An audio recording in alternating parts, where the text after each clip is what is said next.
I want you all to meet Jackson Malone. Fitness is a part of wellness, but fitness isn't necessarily wellness. It's kind of a square's a rectangle, rectangle's not a square conversation. Okay, sure. You can go to the gym and have a rocking body, but you still see people that have great bodies that deal with anxiety and depression. I feel like you're gonna get a lot more out of the things you do to your body and put in your body when you're in a calm, stress-free lifestyle. Yeah, and that's kind of hard to find these days for people. In-person personal training can be so expensive. I think fitness and wellness should be able to be accessible to everyone. I would say the number one thing that they could change today. If I told you it's like you only need to be in the gym for 10 minutes, it's like sign me up. How do you blend yoga discipline, psychology, and a passion for sports to create a wellness brand that cuts through all of the social media hype? And as we get older, how do our bodies and our approaches have to evolve? Today, we're asking some real questions about some real issues that are important to me and will be important to you. We're shooting today from the beautiful showroom of the Global Furniture Group in the Miami Design District. They are a commercial furniture manufacturer and distributor. Their furniture is interesting, it's functional, and it makes you feel like you're sitting in a home, not in a business setting. So we thank them and invite everyone to come visit here on the 6th floor on 41st Street. Welcome to the Marty Davis Show. I'm Marty Davis, your host. Today's guest is shaking up South Florida's fitness world and challenging us to rethink what it means to get healthy at every age. I want you all to meet Jackson Malone. Jackson, thanks so much for being here. Hey, Marty, thank you so much for having me on. Super excited. Very good, very good. Jackson, what brought you to the world of fitness? Yeah, so I feel like it's kind of been an ever-evolving thing. I feel like I've always been interested in athletics, but when I was born and raised in Michigan, it was much more so I was focused on yoga and psychology. And I always knew I wanted to study psychology once I got to college, but it was just kind of like the internal wellness that I was focused on. I really focused on my mental health as I was participating in sports. And it wasn't until I got to college when, random roommates, which finding out sometimes better than others. But I got randomly roomed with powerlifters who were training weights in competition. And I thought it was fascinating because that was one part that I had never really integrated in my life. And so when I would say I think I really focused on wellness, when I met them, that was a huge part of the puzzle that I was missing. But they were missing an even larger part of the puzzle, I think, because they had the gym down, but I would consider that fitness, and what I was doing was wellness. So when I added the fitness in, I felt like a more full, complete, healthy person. And it's kind of like, I would say fitness is a part of wellness, but fitness isn't necessarily wellness. It's kind of a square's a rectangle, rectangle's not a square conversation. Okay, sure. So when I came to Miami, I wanted to teach people because I feel like I was feeling so good internally, externally.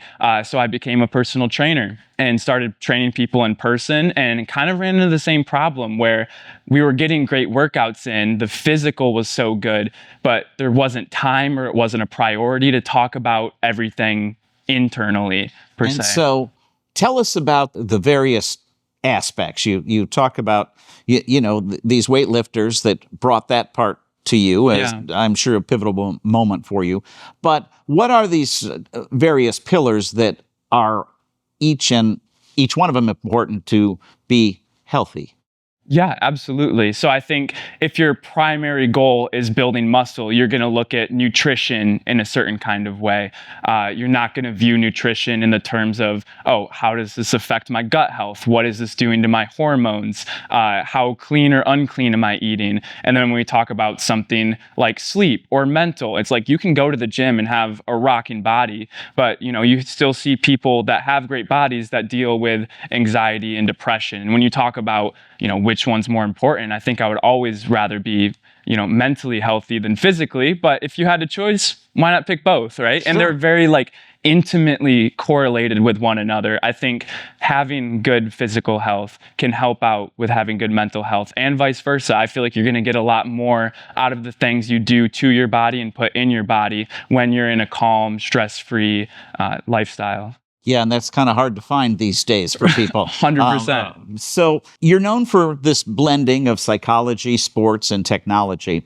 What inspired you to create the fitness app, and how you're using that to allow people to train more smartly and in this digital-first world? That's a great question.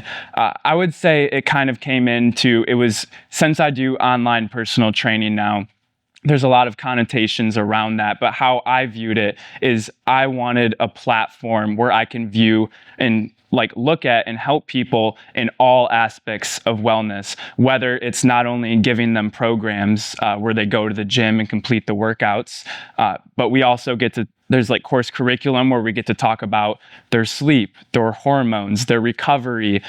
When I get to see what they're eating nutrition-wise, I get to see how many steps they're getting in a day because it's linked with their Apple Watch. And most importantly, I wanted it to not be a privilege, or, in-person personal training can be so expensive. And I view it very similarly, public school and private school. If private school is the only option, then you have to decide between, do I send my kids to school or do they not get educated, right? So I wanted to reach out to as many people as possible. So when people have crazy busy lives, they're able to go on my online platform, and it's much, much, much cheaper. And it becomes more of a priority than a requirement to have all this money. Because if I say, hey, you need to do this, I want you to train 4 times a week or 5 times a week, but I can't afford 4 or 5 in-person training sessions a week, then it's all right, sorry, you're shit out of luck. And that just kind of, ate me up, because I think fitness and wellness should be able to be accessible to everyone. And it already is online. There's so many amazing content creators and doctors and people in their field that are giving away so much great information. But if you want that one-on-one accountability, putting it on a platform has allowed me to make it much more affordable for people. Well, and so folks understand a little bit more about what this app looks like. I'm a person in training, probably more of a before picture, let's say that. And you've set up a program for me. And what's so great about it is that, or what's good for me, is that there are videos of you doing the workout and the exact exercise that I should be doing. And you do it in 2 stages. You do it as do you need a quick review of remembering what this movement is? Because at my age, you've got to be careful on more like hurting yourself than, becoming, Charles Atlas. Those of you who probably don't even know who that is. But yes, he was a muscle guy from 100 years ago. But anyway, it's what I find so fascinating about what you've done is that you've taken that, what was a personal trainer who I used to have, obviously that didn't work out very well, in live coming to me, or I'm meeting him at the gym, but I get the same benefit on an app that's on my phone, that when I go down to the gym, all I have to do is turn on my phone and I can look at it, and I then can say, oh my God, I'm not doing this movement just right. So it does allow access for everyone, doesn't it? Yeah, 100%. So there is definitely some negatives that come with online personal training.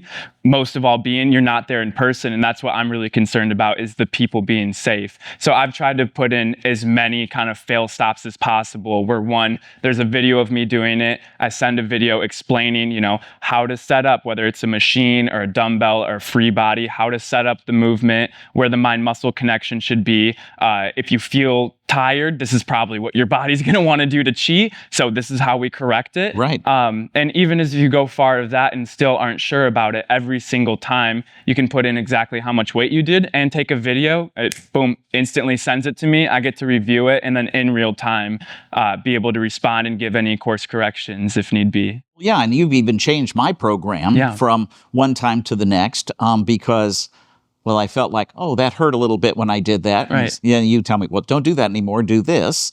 And the other part is where you are checking in, it's the response time is virtually immediate. So you may not be standing there, but you're right there with you. Right. And which I think is really great. So it's the only part I have to work on is that motivation to go.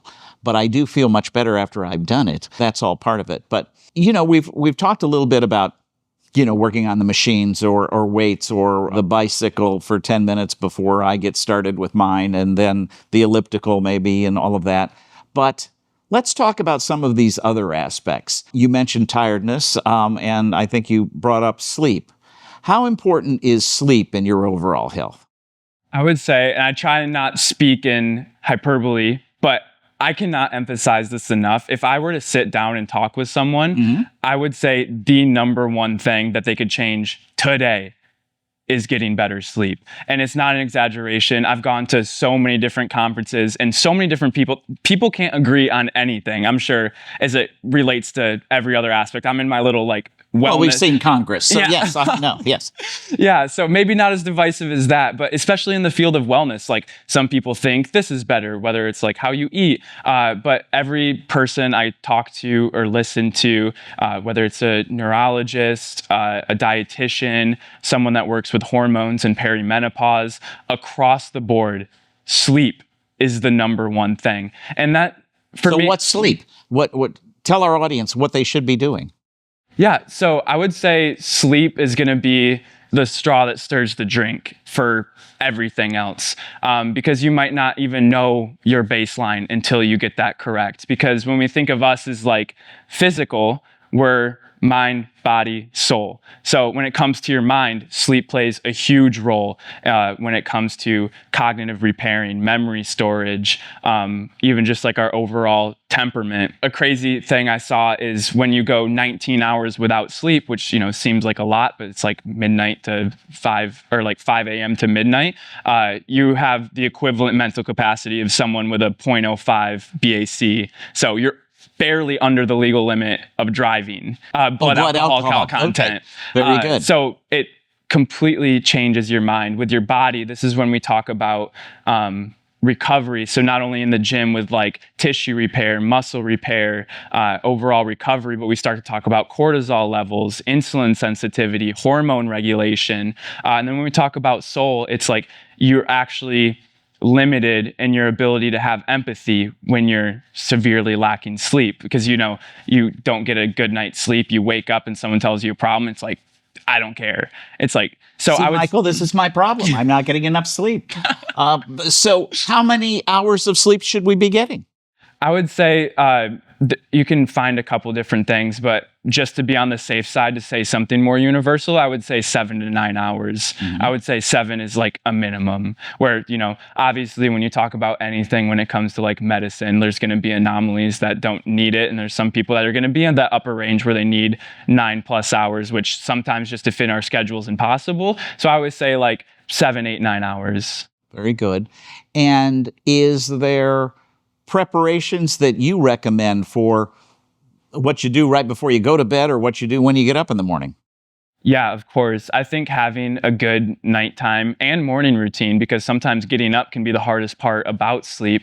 But when we think about, if you're, I'm not a newborn mother, but I know when you have babies, it's very important for the babies to have a very consistent sleeping schedule, and they emphasize this over and over and over. We are no different. We are bodies. We love routine. Getting to bed at the same time and waking up at the same time, just our overall circadian rhythm is just going to love that. Our body thrives in rhythm. And so if we can start our nighttime routine, right around the same time, a couple of things I would really recommend, first of all, is not only the hours of sleep, but the quality of sleep. Because, not to get too into the weeds, but going through, I know a lot of people have heard about this, the different sleep cycles where we have REM, light sleep, deep sleep. Deep sleep is where a lot of the benefits of that recovering, restorative comes in. And when we have things like alcohol or marijuana or caffeine too close to bed, that can actually limit our ability to get into deep sleep. So I'm sure you've had,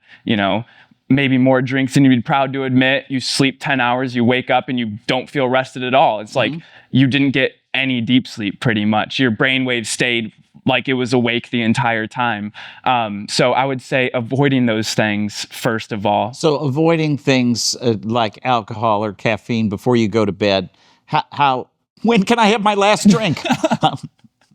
I would say, and I always like to be super realistic because I feel like it is easier just to say, I think universally people know alcohol isn't great for you. That doesn't mean it's a part of society or a part of our day-to-day lives. And so all the time it's just going to come into, moderation, instead of having alcohol, if you're having a glass of wine every single night, maybe just have it on the weekends. Or if you're partying really hard, it's just like, it's all about moderation and just know the benefits. And that's kind of get to like a broader topic of how I explain things.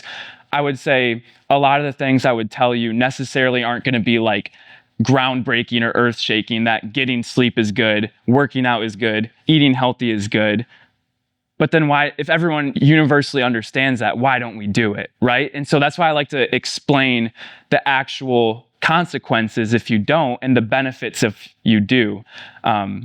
It's great. I just came from a cardiology checkup, and my cholesterol was high, and I didn't want to take a statin for that. And so I'm talking to the doctor, and he said, absolutely, Marty, you don't need to do that because if you have a very clean diet and you stay away from red meat and you stay away from chicken and you reduce your weight and you do more exercise, and if you do all of those things, your cholesterol will lower in 99% of the time.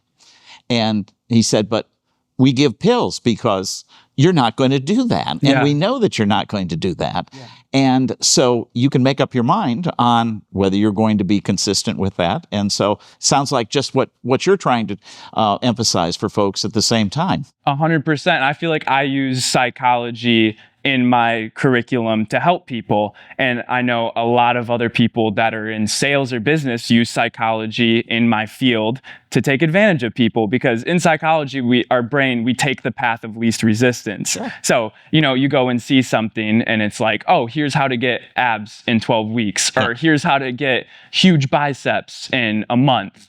Well, someone's going to buy that because it's like, oh, less work. If I told you it's like, you only need to be in the gym for 10 minutes, it's like, sign me up. Right? Because we want to do as little as possible. And that's just human nature. That's how our brain works. And so a lot of people take advantage of that.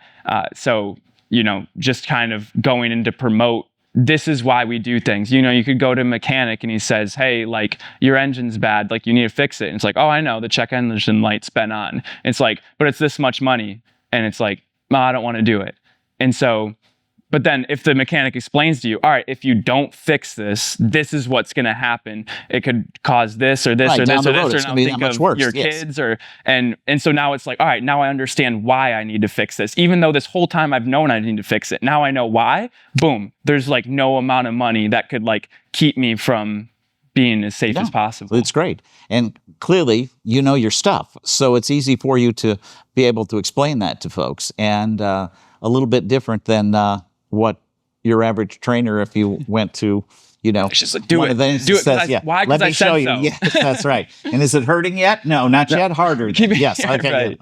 So, no, I think that's a key for our listeners to differentiate you from others, and in the ability to train online, you get to see a lot more people, and you get to see trends and come up with trends too, I assume, with better workout routines, because you are able to see a greater number of people than what a personal trainer would do if they were live. Yeah, I would agree. And I feel like I get like real, like empirical data that I can go through and I'm be able to be in constant communication. Because imagine like you get to talk to your trainer when you're ever at the gym for an hour. Like I'm getting texts all throughout the days. My whole day is sending voice memos and texts and answering questions where someone, might not have a question about this. And it might not be a question I've ever received before because someone's situation is so unique to them that I feel like once we're encapsulating evaluating like all these different elements. It includes a lot more questions from people,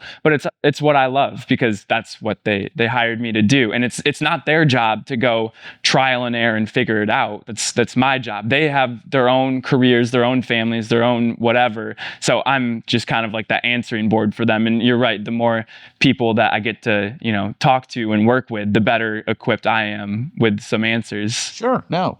And we've touched on a little bit about nutrition, but what are your core principles for eating well, especially for those of us over 40, whose bodies and metabolisms seem to be slowing to a snail's pace? Right. So I would say overall with nutrition, it's a couple things. One is how much are you eating, and what are you eating? And people have a hard time with both of those. And I would say not to the fault of the people themselves, but it's because it's just never taught to us. Like we're just always, raised, our parents give us a plate of food. They say, finish it until you're full, or scoop as much as you'd think. You have no idea what's on your plate, what you're eating, how much you're eating. And so in school, unless you have parents that are like really, really into nutrition, you're never going to get any of those answers clearly. So the first thing I start out with people is like, how much are you eating? And they give me a guess, and it's like, all right, well, let's actually see. And come to find out, people are typically just not very accurate with their reporting. Sure. But it's just like a knowledge gap. It's like, again, no fault to their own, but it's always been labeled as super obsessive to, track what you eat. It's like, that's for bodybuilders. Like, I don't need, I eat clean, I eat healthy, but, wouldn't you say it would matter to you? Like, yeah, I always forget that piece of cake or the pie that I ate when I'm telling you what I ate. Right, because you might not even think about it. You're at your kid's party and you have a slice of pizza. Well, where'd that pizza come from? Well, if it's from Costco, you just ate a 700 calorie slice of pizza. Yeah. And to bring back up the car example, like tell me how ridiculous this sounds. If you were to, we're in Miami right now. If we were to drive to Orlando, let's say, and you need to fill up your gas tank. You get to the gas station, you get out of your car, and you blindfold yourself, and you put a tape over the mileage. And you go, you press one of the buttons, you can't see what button you just pressed, you start filling up your car, and then however much fuel you're putting in your car that you think would take to get to Orlando, you stop, you put it away, you already have tape over the gas meter, so you start driving. You have no idea if you just pumped premium or unleaded or diesel, and you're driving, you might be halfway there and you run out of fuel, or you might have put in like the wrong fuel or too much. Like, yeah. And so Good analogy. I think when it comes to your nutrition, I think it's so important to know before you even start to begin to know what your goals are and what is this doing to my body. Know what you're eating first, because a lot of people eat a lot of different foods, but we have our routines where we might have the same breakfast or a similar lunch every day, and it blows me away the amount of people that say, I eat so healthy and I don't eat that much. And I'm like, all right, well, now I need you to account for what you're putting in your coffee, how much olive oil you're actually using in right. your omelet. A great example, because you told me about avocado oil, and to spray that in the pan if you're cooking an egg or whatever you're doing, because that has virtually no calories, versus olive oil, which had 100 calories for a tiny little amount. And it's just one little thing that's making a huge difference. And of course, most of us put a whole lot more than a little bit of olive oil in the pan. And olive oil is like inherently super healthy. Yeah, but so are almonds. But if you have a bag of almonds, they're so high in calories. And so if you're going to say like, you don't care, it's like saying like you wouldn't care about what you put in your car. Like, I think, and I want to get over the narrative that it's obsessive, because I work with a lot of people that have eating disorders. And so when I tell people with eating disorders that we're going to track what they eat, that is like the scariest thing I could probably recommend to them. But then I explain it to them. It's like, no, like you're taking power over it. It's like, I'm going to explain to you what this food's doing in your body, but we need to see like how much is going in, what's the quality, because once you take the tape off, once you take the blindfold off, you can see what, and then we can biologically explain, okay, with what you're eating, this is what's going to happen, and this is what has been happening, Right. and this is how we can change it from there. And it doesn't have to be forever, but there just is kind of like a knowledge gap that I need to fill before we get into anything else. Right, and that's certainly a way for folks that are trying to lose weight to kind of understand if they're eating too much or too many calories, or they're eating the wrong things and filling up on the wrong things. But you know, a lot of people don't understand why they're not losing weight. Yeah. I think I understand why I'm not losing weight. It's just stopping that bad habit. But even when they're eating less, skipping meals or eating only once a day, what do you think is going on there, and what are the most common mistakes that or misconceptions you see with people that are trying but it's not working? Yeah. Okay. I would say a common mistake or misconception, I can think of two.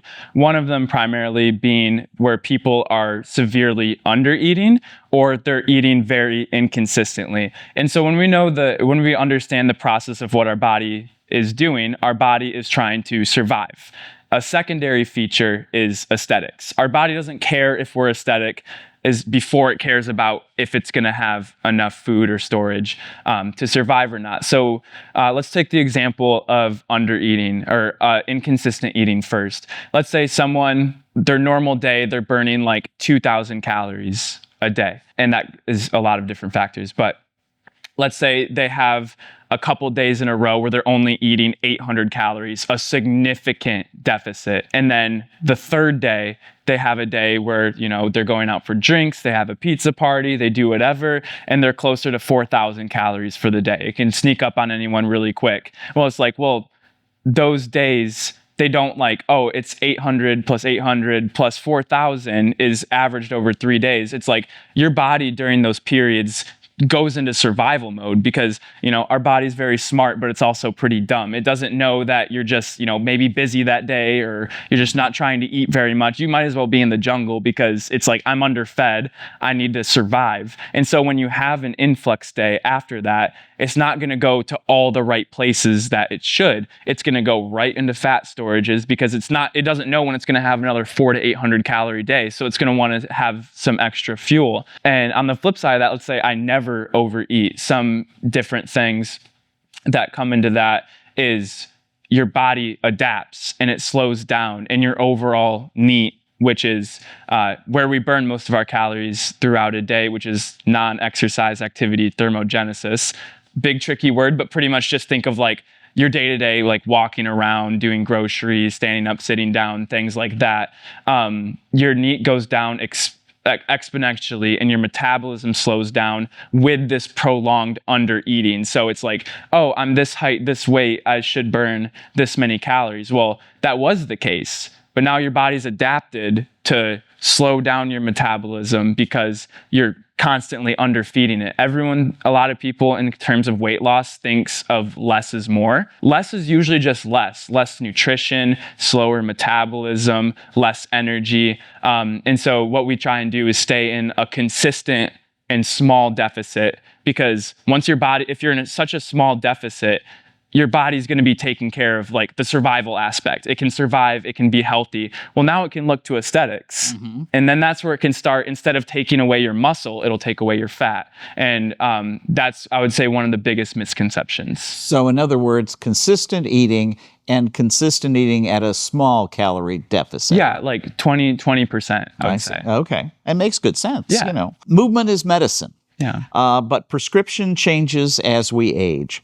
What are the biggest changes you see in how people should exercise in their 40s, 50s, 60s, and beyond? I would say the differences in training don't need to change as much as someone that's younger, but the importance and the reasons are all the much more important. For something you just said, let's say your metabolism does start to slow down when you get up in age. Let's say you're losing muscle mass after you hit the age of 40 by like 1% to 2% per year.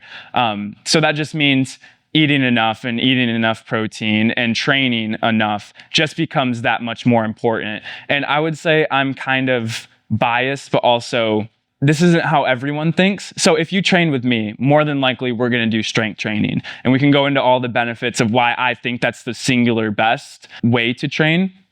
But nothing is going to be more important than consistency, right? Okay. So if you're with me and you have me to keep you accountable, I'm going to put you through the best protocol. But let's say you're someone in their 30s, 40s, 50s, 60s, and I say strength training is going to be the most important thing. And you say, well, I hate to strength train. I'm not going to say, no, you have to do it. I'm going to say, do something that you enjoy and you can do consistently. Because I would way rather you do something every single day or multiple times a week for the rest of your life that you could sustain, whether that's yoga or Pilates or pickleball or CrossFit. Okay. Well, I not to get us. Not a lot of 70-year-olds doing CrossFit. Yeah. But probably not. I would say doing something that you can do consistently. But I would say since muscle loss does start to happen with age, I would say strength training. If you want to keep that muscle, and then you start probably training a little bit more to like mobility and joint. Because that is stuff that if you're not using it consistently, you can lose it pretty fast. And that's why when I brought up pickleball earlier, that's why I think soft tissue surgeons are just having a field day, because it's like they haven't used these muscles in so long. Whereas someone that's, 20, 25 years old, they haven't used it in 5 years. They're still strong. Yes, it's a whole different going into the exercise, right? Or the sport. So you've mentioned yoga and you've mentioned Pilates. Yeah. Tell us your thoughts on the importance of them and the pluses and minuses. So let me take yoga and Pilates and just kind of get it into like functional movement and flexibility. I think flexibility is so important. And that's one of the things when I met my friends in college, going back to finding the powerlifters, I was like, you guys are doing yourself so much harm by not being flexible, because they have these big muscles, but they can't even like scratch their shoulders, scratch their back, or, tell them to touch their toes, forget about it. Yeah. Just because I think when we train in these certain ranges of motion or everyday life, I think it is going to be so important to have both. My sister's fiance, I'm going to butcher this quote, but it's flexibility without strength is weakness, but strength without flexibility leaves with rigidity. So you really don't want to have one without the other. And so the people that are so focused on, let's call it the fitness again, and they're just completely ignoring the yoga, which if we limit it to flexibility, but throw in the mind and whatever, all the, I think you can find yourself in a very like overall healthier and safer space. And what's your feelings on Pilates? Pilates, I love Pilates. I think Pilates is great. I think if people enjoy it, it's really good. I think it's missing, and it depends. Like if I want to start talking about the individual, because overall, I think Pilates is amazing. If someone says they want to build muscle or they want to, burn fat, is Pilates the best thing for that? I would argue it's not. But I don't think there's anything inherently wrong with it. I think it's a great challenge. And whenever I go take a Pilates class, especially on a reformer, it's so humbling just because it's a completely different type of training. But I think there's like a couple of core principles that it leaves out, like the progressive overloading, which means like we can increase the weight week after week to grow or, do different reps and sets. But to stay out of the weeds, I love Pilates. I incorporate it in my training just because it's a challenge and I think it's really fun. The classes are enjoyable. So like if Pilates, I think, but if your goal is to like lose fat as quickly as possible or build muscle as quickly as possible, it's like, I'd say there's some like other options. Okay. Jackson, can you give us some ideas or some examples of exercise or movements that you would suggest for a person over 50 or even my age to increase their flexibility? I would say that's a great question. And I feel like when we touched on how important flexibility can be, personally, like I would love, because I know, Marty, I know you pretty well, and we've gone through a lot of questions together where I know like your medical history and your different activity levels. But to show things and kind of have a one size fits all, I think would be, not fair to someone that might see this and might try it, but we don't know if they have a herniated disc or what the injuries are on. I know I had a trainer come up to me in the gym the other day and say something, and I was like, I didn't say anything back. He was like, "Hey, I think you should do it this way." Well, I had a rib out of place at the time. And so I was like altering my workout to do it a certain way. And I was like, that's really scary if someone's just giving advice without asking anything. And luckily I knew that I wasn't going to change to do it that way because it was really unsafe. But it really kind of does come down to the individual. So whenever you're doing something, I wouldn't say being stretching or flexible is anything gonna be super dangerous. But when it comes to like anything with strength, if you're not sure, I would always ask someone that knows more. So in other words, watching that YouTube video or something on one of the social media that shows some movement that some guy is doing or woman is doing, and then try and replicate that can be very dangerous. Yeah, I would definitely say proceed with caution. Yeah. Because some of those things are so great. And if someone doesn't want to buy a membership at a studio, I completely understand that because it can be so pricey. And even then you might not get the one-on-one. There's so many great, workouts on, but I would say if something even starts to begin to hurt, stop. Mm-hmm. Or if you think, oh, I don't know if I could do that, I'm going to try it. I would say always err on the side of caution because there's not going to be a singular movement or a singular exercise you could do that's going to be worth hurting yourself and not being able to exercise for 2-4 weeks or God forbid 6 months if you need surgery on something. Sure. Yeah, absolutely. And are there other cautions that you would give to someone in my age range if they're starting a program to increase their fitness? Caution. That's a great. I would say I would caution outside expectations because I want to keep things like super consistent and obviously keep things very safe. But if someone has in mind, and this kind of comes to the why we do something, because if your end goal is to be like, I want to look like this, and this is my timeline in my head, it's like, more than likely, that's most people's reason for getting into the gym or fitness at all. Sure. And it's just not super realistic because, you're going to be really sore. You're going to be really busy. You're going to be super tired and stressed out and your body's aching and you're like,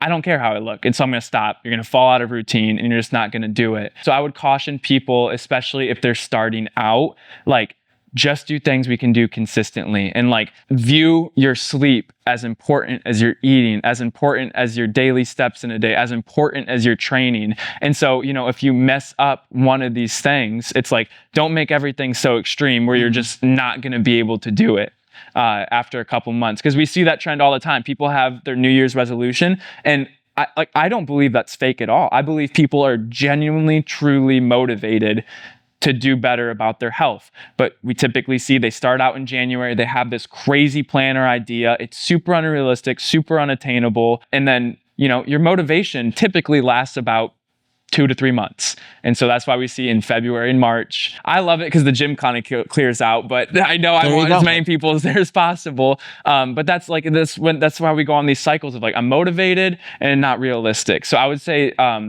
like having realistic expectations and also like not comparing yourself to others in your own journey. Yeah, it's interesting because as a business lawyer, I've had several clients that were gyms and that their membership drops significantly in March and April. And it's crazy, and that's why, many of the gyms have year-long memberships or so that they don't have that big drop-off. So motivation does end, that's for certain. And, and I think all of us go in with, hoping this will happen faster. And so I guess my thought that I'm going to have a flat stomach in 30 days is probably not going to happen through training. It's only through surgery, right? Right. Yeah. Right. It's kind of like, I think of it similar to day trading. If someone comes out and says like, oh, in 30 days, you can have $100,000 with this little trick. Yeah. And it's like, all right, if that little trick actually works that quickly, then why isn't that person just doing it? Why are they going and saying it's going to be? Because people want to do things that are easy again. Right, and they're selling seminars. They're not selling results. Yes. Yeah, exactly. So, no, it's all good. And, well, clearly, you are very knowledgeable at what you're doing, and I think that the psychology background with you makes it that much more effective for your clients, and which is a good thing. So if people feel stuck, they've gone, maybe they did have unrealistic goals, and they're kind of at that point where I lost 10 pounds, I really want to lose 15 more, but gee, it's season now and there's all these parties. What's your best single piece of advice for people that have kind of gotten to that point? I would say what we talked about earlier, go back to the reason why you did it. And that kind of goes into other things, just kind of like some more self-reflection, because the days can kind of just get away from you. But if you wake up and you have like a moment of intention or a moment of reflection and like how you want to do that day, because that's when all the crazy stuff, like good luck making a good health decision when you're already 8 hours into your day and scrambled. So I would say every morning just kind of set your intention of how you want to be as a person, how you want to treat your body that day, and then also have someone keep you accountable. Like my job is to keep a lot of different people accountable. I have a personal trainer. My personal trainer has a personal trainer. My personal trainer has a personal trainer. Like accountability is so big in this field because, no matter how motivated or how dedicated you are, having that someone that you need to report you that, loves you and will keep you accountable is when you're stuck is really the thing I would say. But you can always do it internally every single day. You don't need to call your friend from work every single morning, but, check in with yourself, check in with them, and tell them all the reasons in the moment of ultimate clarity why you feel the reason you're doing this is. And then when you tell them like, hey, and you have every excuse in the book, right? And they're going to tell you, it's like, yeah, but this is why you're doing it. Right. So remind you do it, right? Like find an excuse to do it. Sure. And I know, and I assume you do this with all your clients, you get a daily motivational from you by email, which is really helpful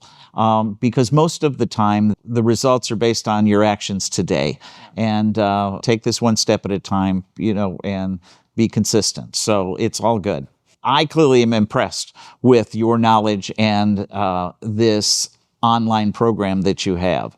And I wanted to share that with our viewers. It's so important to be able to have a plan that's affordable and that we can follow. Yeah. So I thank you for doing that. And you're the first one that I've ever met that follows that up with the consistency as opposed to, yes, here's a program, follow this. But you really are following up, and clearly you've taken the time to educate yourself on what's the right way of doing things. And as our viewers can see, you're pretty enthusiastic about this and pretty much a happy guy. So so one of the things that we like to do here on the show is have a rapid fire question and answer from you. So I'm going to be asking you some questions, and just tell me the first thing that comes to your mind as a response. Great. Okay? Cardio or weights? Weights. Coffee or meditation? Ooh, meditation. I also like coffee, but I would say out of the two, meditation. Thank goodness. There we go. One more sip. Miami heat or Midwest snow? Ooh, okay. Weather-wise, the Miami Heat. NBA-wise, Detroit Pistons over the Miami Heat. Okay, very good. It was a trick question. Okay. Yes. What's a talent nobody expects from you? Ooh, I'm very good at escape rooms. Very good. The other thing that I know about Jackson, because we were at an artist event on Lincoln Road not too long ago, and one of our previous guests, Facundo, who is the artist who puts together all of the ducks and just came back from the Biennale in Florence and won a great award there, had a chess set on display made from ducks. And you said you are an avid chess player as well. Yes. I love playing chess. I actually brought it up because there's a certain variation that I've really come to enjoy as well called duck chess. If you like chess and you think it's maybe a little bit repetitive, try duck chess. So much fun. Oh, very good. Another idea. Who inspires you, inside or outside fitness? Man, I would really say it's my mom and dad, like truly. I mean, as cliche as it sounds, like I know you've come to know them both, just like the most like caring, loving people in the world. And I know where I wouldn't be where I'm at, and I wouldn't have nearly the amount of success with my clients because, you know, I try and come with my clients is like the same compassion and empathy and support and understanding and kind of like constructive criticism that comes from a place of love as my parents have done. So they've always been the two closest people to me. And I feel like I wouldn't be doing any of this or here without them. So Very good. Yes, I've not met your mom, but I have met your dad. And I know your dad quite well, and he is a superstar, and clearly, what's that saying? The apple didn't fall far from the tree. So this one landed on just a lower branch yes, and clearly. stuck there. Like we had, you know, if you think Jackson's excited all the time, you should see his dad. So you've got years of this excitement and exuberance for what you do. So thanks to Jackson Malone for sharing this science-based strategy for everyone and at every age. Remember, it's never too late to reset. Remember, it's never too late to make small changes. And remember that your future self will thank you when you take that small step. So until next time, I'm Marty Davis with The Marty Davis Show. Stay tuned for more truths, more information, and more great tips. And please watch us on YouTube, Spotify, wherever you watch podcasts, and like us, and please subscribe because we're sending out more information every Thursday at 4 o'clock and want to share it with you. And we also invite your comments. Thanks for being with us. Thank you, Jackson. Dude, Very good. that was awesome.